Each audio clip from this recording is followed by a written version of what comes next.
The interbellum is also known as the interwar period. The interwar period refers to the period between the First and Second World War. After the First World War, countries in Western Europe were struggling to recover from the devastation caused by the First World War. During those times, countries dealt with economic depression and the rise of fascism. After the First World War, Europe was one of economic depression and political instability. There were serious problems and people were looking for solutions.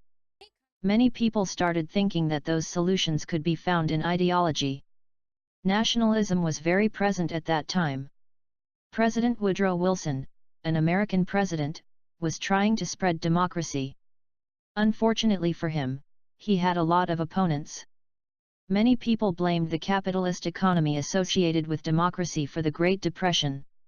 The democratic governments in stronger countries were shifted to socialism. Since the weaker countries were more vulnerable, the military took control of the government to provide security. Communism seemed to be an answer for the poor. They were interested because communism talked about the equal sharing of wealth. The last thing the middle and upper classes wanted was communism. So they wanted a government that would protect them against a communist revolution. Fascism was the best ideology for them because it was going to give them stability and security. Communism and fascism were the exact opposite of what President Wilson wanted. Right-wing fascist politics and left-wing communist politics were never too threatening for the parliamentary democracy in Great Britain.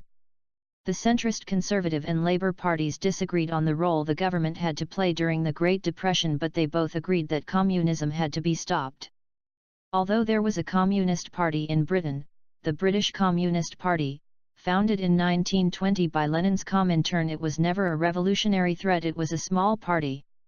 Great Britain could not fully recover economically, politically and socially from the Great War before the Great Depression hit in 1930. Unemployment rose as high as 30% in certain areas when the demand for British goods dropped. The Conservative Party was blamed for the war and its economic consequences. The Labour Party became dominant as a result of this in the 1940s.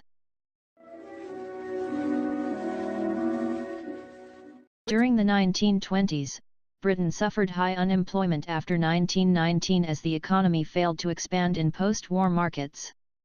This was caused by Britain losing their markets to the increase in tariff barriers, other economically industrial nations, and development of competition to the textile industry and replacement of coal.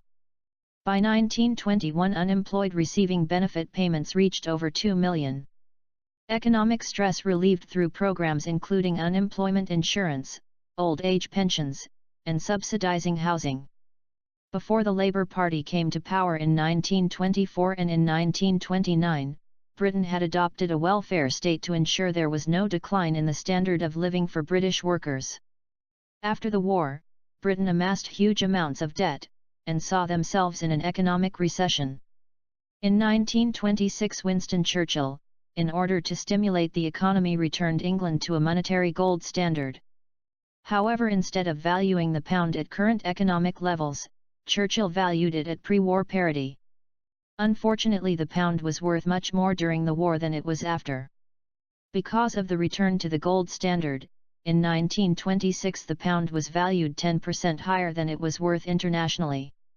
During the Great War, domestic coal usage rose in Britain in order to sustain the British war effort.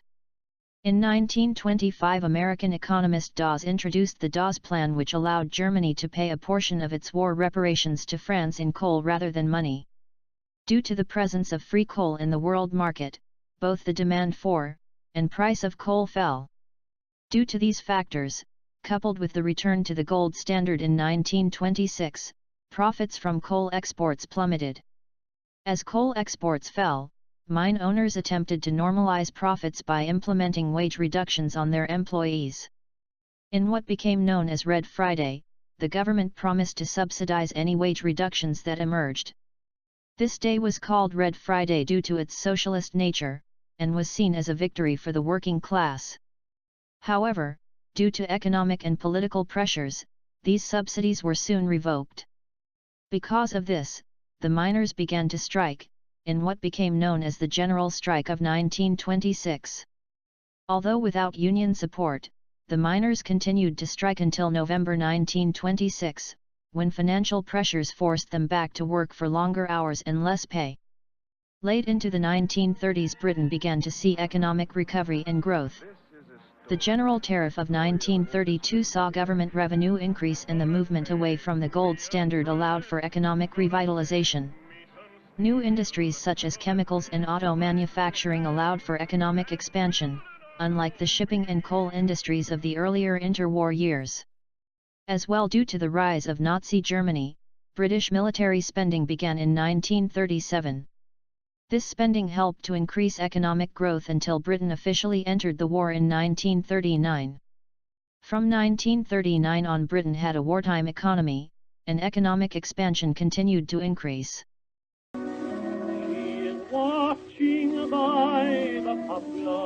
The experiences of the war in the West are commonly assumed to have led to a sort of collective national trauma afterward for all of the participating countries.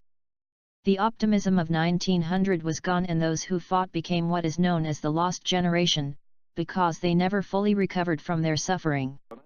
On the other hand, some people argue that it is not at all clear that any society was traumatized, nor that human losses were heavily mourned. This was the view in the West during the 1930s, because by then the Great Depression and the rise of Nazism made the sacrifices of the First World War seem meaningless.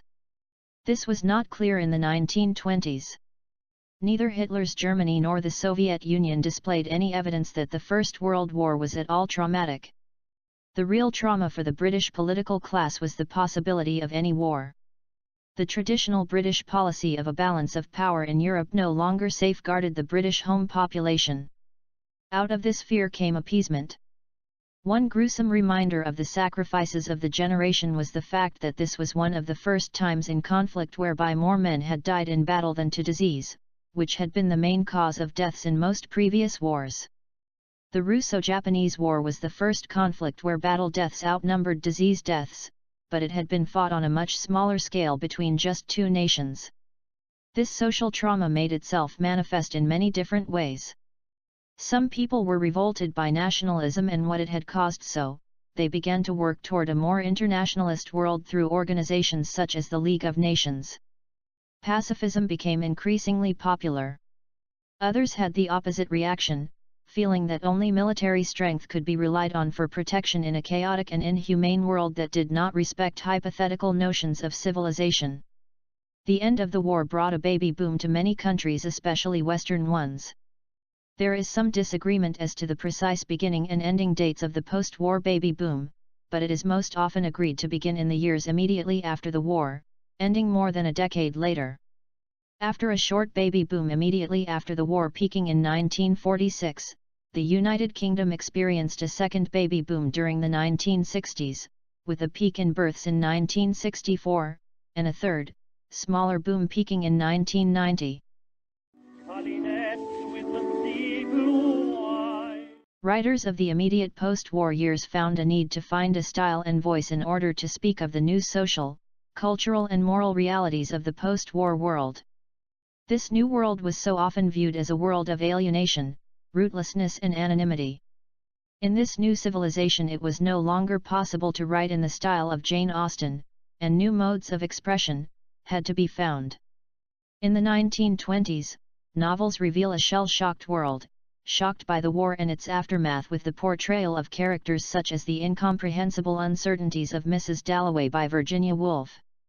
In The Great Gatsby, written by F. Scott Fitzgerald, the hollowness and ultimate futility of the Jazz Ages is revealed in The Wasteland, the patch of wilderness which is presided over by an advertisement for Dr. Eckelberg, and his mysterious all-seeing eyes. Writers of the 1930s can be seen to respond in contrasting ways, realizing that faith is a necessity in the Devil's Decade, and one must choose a faith, irrespective of its final or ultimate truth. Behind the experimentalism lay a single question: how does one write about a real world out there if one can no longer believe, or prove, that there really is a real world? Modernism in Britain was never really wholehearted, and writers of the 1930s, particularly in their wish to respond to burning political and social issues, turned back to the more realist or empirical style. Modernist experimentation was for writers such as Orwell a bourgeois luxury which could no longer be afforded given the urgent challenges of the Devil's Decade.